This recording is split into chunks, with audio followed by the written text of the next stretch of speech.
A winner is a dreamer who never gives up. It's important for you to understand that your experience facing and overcoming adversity is actually one of your biggest advantages. How strong is your why? It's not enough for you to just say, I want to do well. You have to believe that you will do well, and you have to pursue it.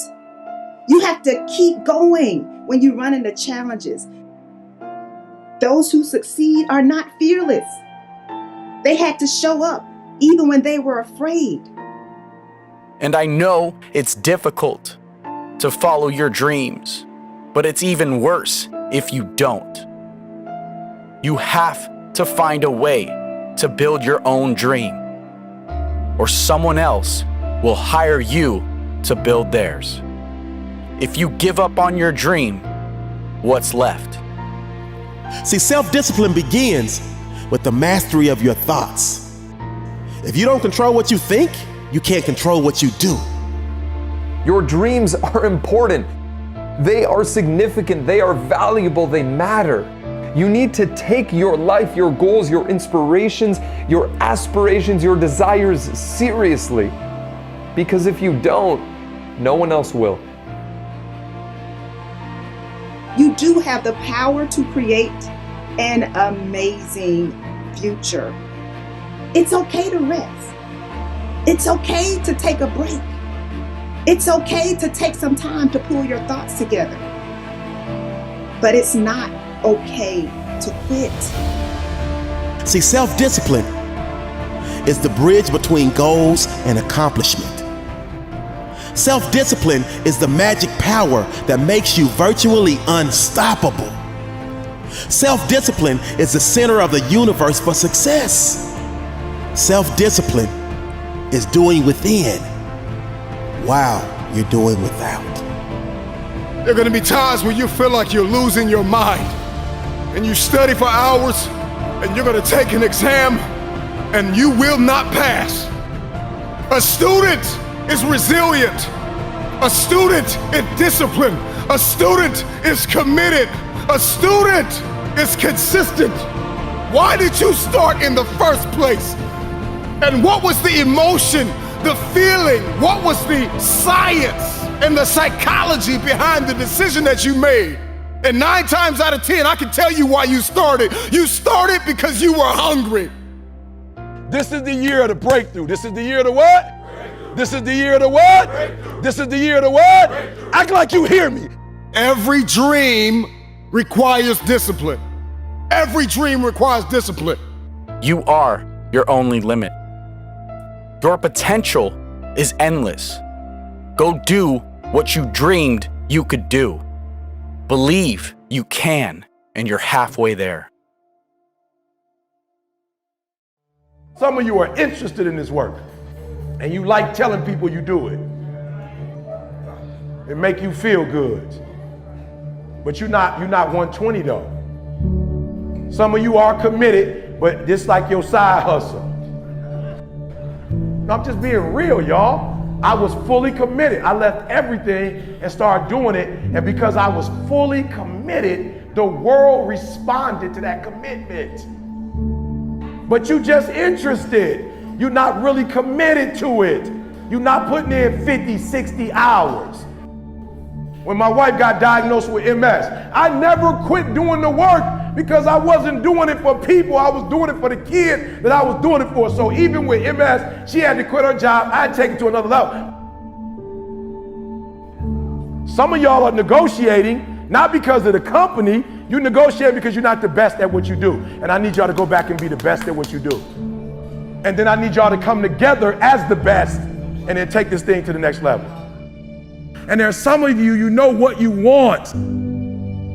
You know what you want, but you are not personally willing to do the work it takes to get it. What you're trying to do is do what you've done on this level and get the next level. You're trying to do exactly what you're doing on this level. You're like, I'm getting up every day. I'm putting in 2.5. I'm putting in 3, and I'm not getting the opportunity. The opportunity might require 3.5. I'm lifting weights. I'm eating right, and I'm not getting the opportunity. It might require getting up and working out 3.5. It might require you saying no to your friends. It might require you changing your diet. It might require you moving to another city. Whatever it takes, you got to be willing to do it. And you keep saying you're not there because of something else, because it's easier to blame somebody else. Because now you don't got to do no work when you blame somebody else. Guess who got to do the work? They got to do the work. But guess who got the power? They got the power.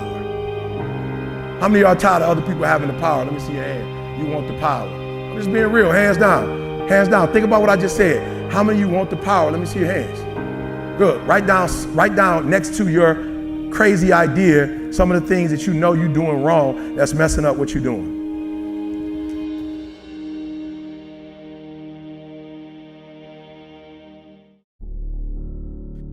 Self-discipline is the ability to pursue, overcome, and control the feelings, temptations, and weaknesses that we all have.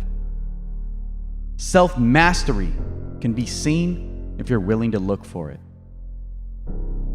It's the doctor that went to school for 10 years studying to find the next cure for cancer.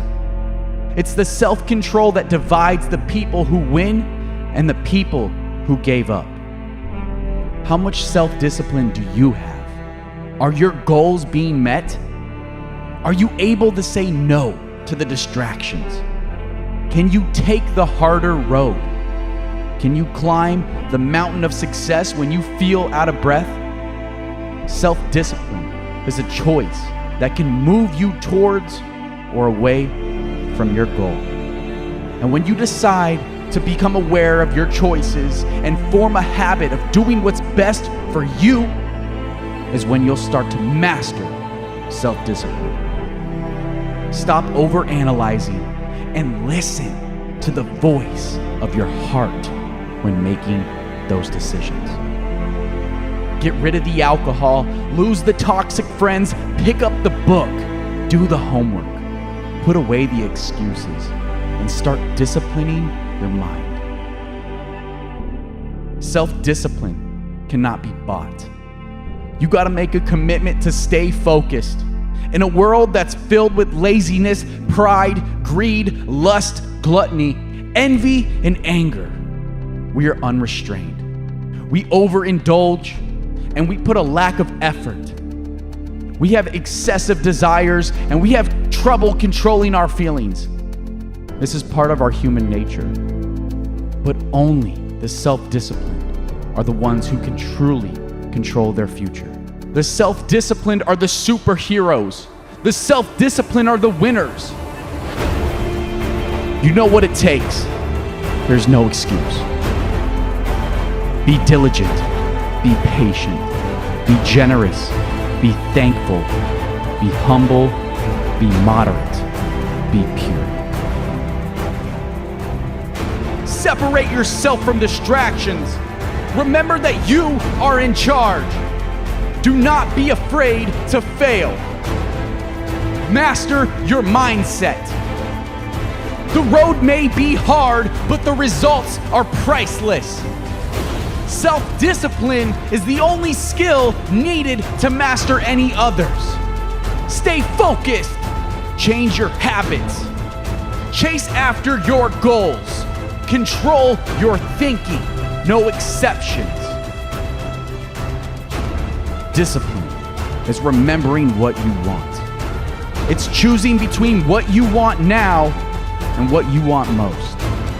Self-discipline is everything. If you can conquer your physical and mental being, then you can conquer anything in this world. Don't let your circumstances control you. You control your circumstances. If you do what you've always done, then you'll get what you've always got. If you want something you've never had, you have to do something you've never done. Motivational speeches can uplift your dreams, but it's self-discipline that will keep them there. Persistence is discipline in action. Conquer yourself. Yes, you can. Sacrifice is always required on the road to your dream. The question is, what are you willing to sacrifice? I heard a story that was powerful. It's a story of a general who was leading his men into war. And as they got into their fleet of boats, they were going to take an island. As they reached the island, the men got off the boats and the general gathered his men before they went into battle. He looked at them and he gave them 3 words: burn the boats. Now, this was powerful because he's telling them there is no retreat. Absolutely no retreat. Like option A is the only option. Option B isn't possible. And he instilled into his men a mindset of courage and clarity, of conviction that allowed them to understand that this is the energy that you need to go and win this battle. The reason why this story is so powerful, because each and every one of us, as we're going into the battle of life, whatever it is that we are trying to accomplish, this mindset is necessary.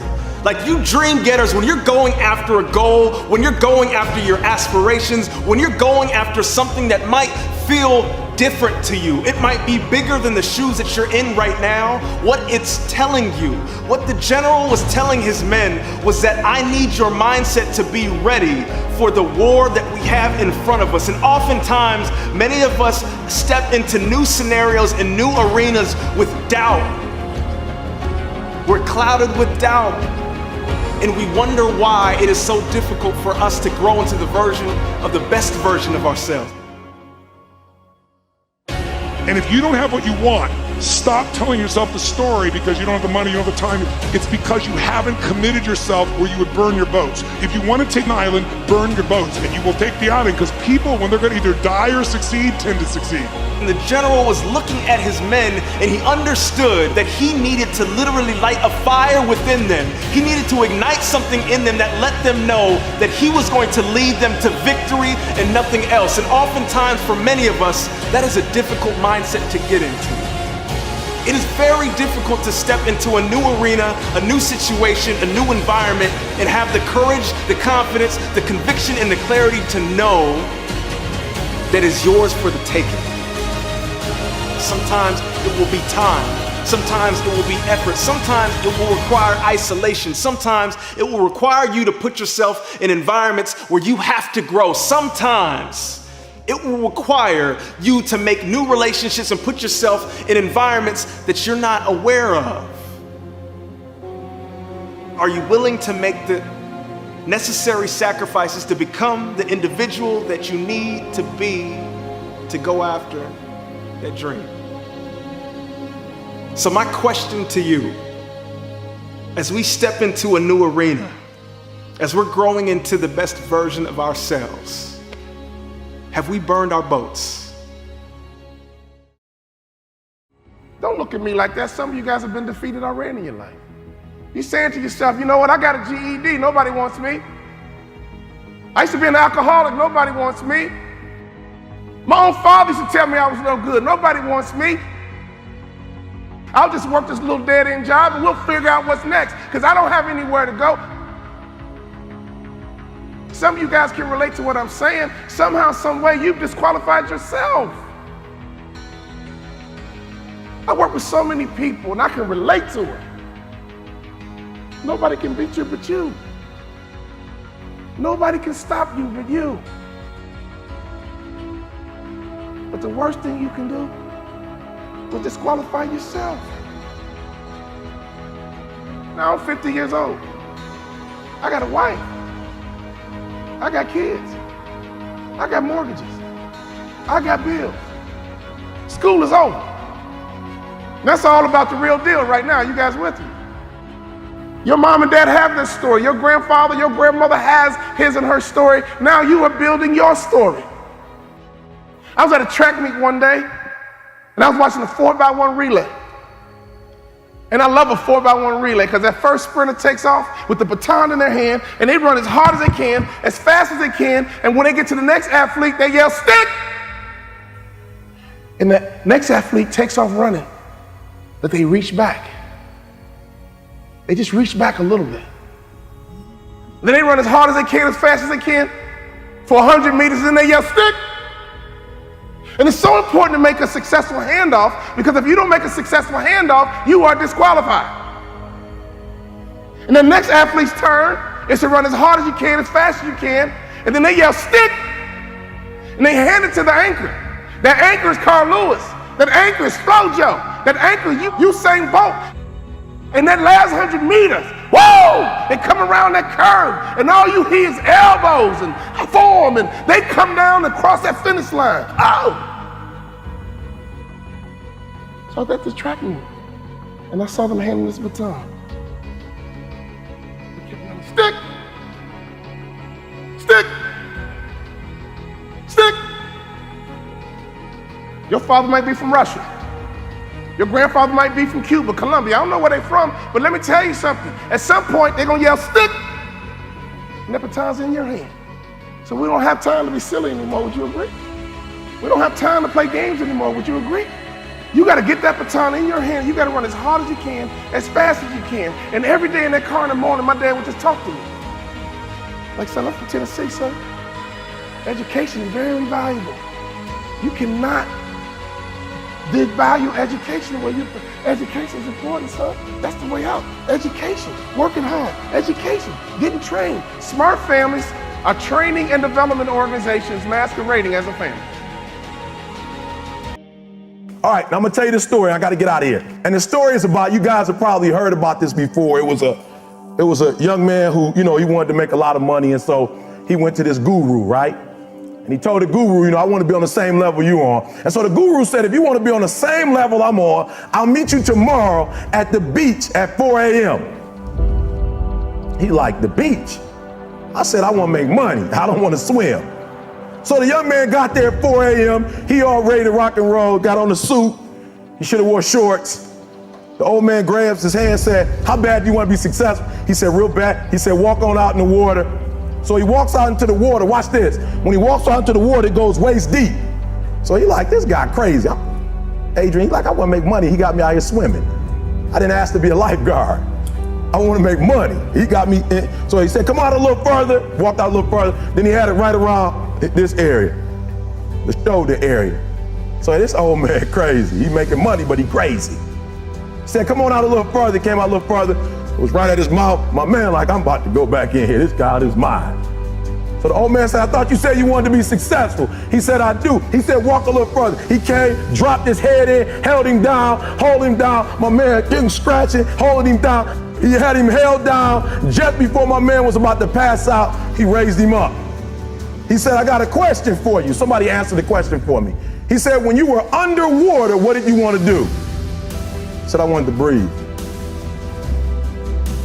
He told the guy, he said, when you want to succeed as bad as you want to breathe, then you'll be successful.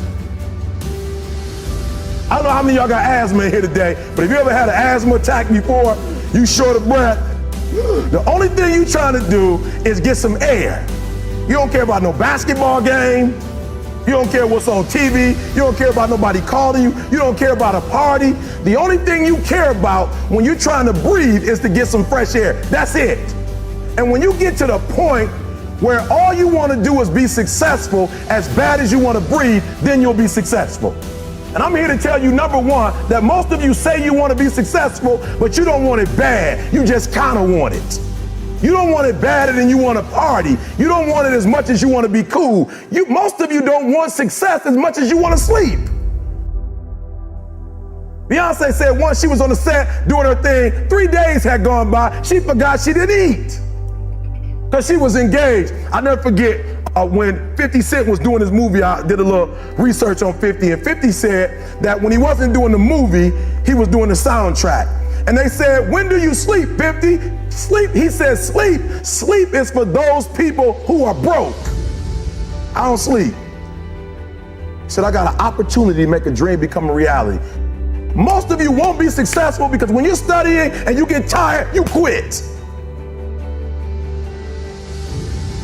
And I'm here to tell you today, if you somebody came to my office the other day crying. I said, look, don't cry to give up, cry to keep going. Don't cry to quit. You already in pain, you already hurt. Get a reward from it. Don't go to sleep. until you succeed. Listen to me. I'm here to tell you today that you can come here, you can jump up, you can do flips, you can be excited when we give away money. But listen to me, you'll never be successful until I don't have to give you a dime to do what you do. You won't be successful until you say, I don't need that money, because I got it in here. So listen to me. Emmitt Smith said this at the end of the commercial. Emmitt Smith said, all men are created equal. Some work harder in preseason. I'm gonna say it again because you might have missed it. All men are created equal. Some work harder in preseason. So that means that there are some people who are going to see the professor, going to see the TA. And even when the professor says, I don't meet with you, my TA meet with you, you say, I don't want to talk to your TA. I don't pay the TA. I pay you to teach me. So you're gonna have to find some time to meet me. If I gotta meet you at the mall, if I gotta meet you at your house, you are going to see me. Listen to me. All men are created equal. Some work hard in preseason. When I went to college, guys were way smarter than me. 4.0s, 3.0s. They went to the Ivy League high schools, came to Oakwood from these great high schools. Most of them are not doing what I'm doing. Why? Because it's not about where you come from. It's about hearts. You come to a place where, being smart ain't enough. You gotta have hearts. That's number one. Watch number two. The important thing is this. You're right in why I'm saying it. The most important thing is this. To be able at any moment to sacrifice what you are for what you will become. That's the number two thing. You gotta catch that one. To be able to, listen to me, at any moment. Some of you can make sacrifices when Monday Night Football is not on. You can make a sacrifice, but when the game come on, for some reason, you just attach to it. For some of you, when your favorite show come on, you can make sacrifices on Sunday when ain't nothing going on. But when your favorite show comes on Monday, bam, some of you focus until the phone ring, and then you like, I gotta answer it. If I don't answer the phone, I'm gonna die. I'm saying to you today that there are some of you, if you give up your cell phone, you would be successful. But your cell phone is more important to you than your success. I'm gonna say it again. I'm gonna hurt somebody. Some of you need to give up your cell phone because the time you spend on your cell phone could be used for your success. The time you could be using to be successful, you're using it on the cell. And the cell phone is not bringing you nothing but a bill. And somebody has told you you couldn't live without it. I'm talking about going deep now, giving up stuff. Watch what it says. To be able at any moment to sacrifice what we are for what we could be. I don't do well in math. You're right. You ain't never studied. I'm not good in writing because you have never written before. But I dare you to fail in writing for a whole year to see if you can get to the end. I dare you to fail. I dare you to take that same class over and over again. I dare you to stop dropping classes like you soft. My father taught me something very valuable. But you know what? You will dwell in what you dwell on. You will dwell in what you dwell on. What you dwell in, you dwell on. So can I give you a little bit of advice? Make sure your value system is good. Make sure your value system makes sense. People say all the time, well, what's most important to you? God, family, work. And I know what you're going to write down, but it's got to be real in your heart. Does that make sense? What was in my heart was sports, and that's no lie. My father said, redo your value system, son, it's screwed up. I read it the next day. I said, Dad, you ready? Okay, Dad. I'm going to graduate college in 4 years. I'm going to play in NBA. I'm going to make more money in business than I did in sport. You know what my father said? I like it, son. I like it. I want you to take those goals out and look at them every single day. Before I knew it, that 2.1 turned into a 2.9. And I realized, you know what? I could have had a 3.0 easy if I would have taken advantage and been a little bit more mature in my past life. Some of you guys used to be immature in your past life. Now you're not in middle school anymore. You're not in high school. Childhood is over, would you agree? And grown men and grown women think a certain way, operate a certain way, and have a certain mindset and mentality. I want you to understand you are a part of a legacy. You've heard about your mom's story. You heard about your dad's story. Now it's time for you to build your story. But I busted my butt for you, son. I busted my butt. I went back to college for you, son. I got educated for you, son. Everything I do is for you, son. See, right now, I want you to understand you are a part of a legacy. Many of you guys, your mom made sacrifices for you. Your dad made sacrifices for you. Now it's time for you to grab the bull by the horns and impact your legacy. Is everybody with me?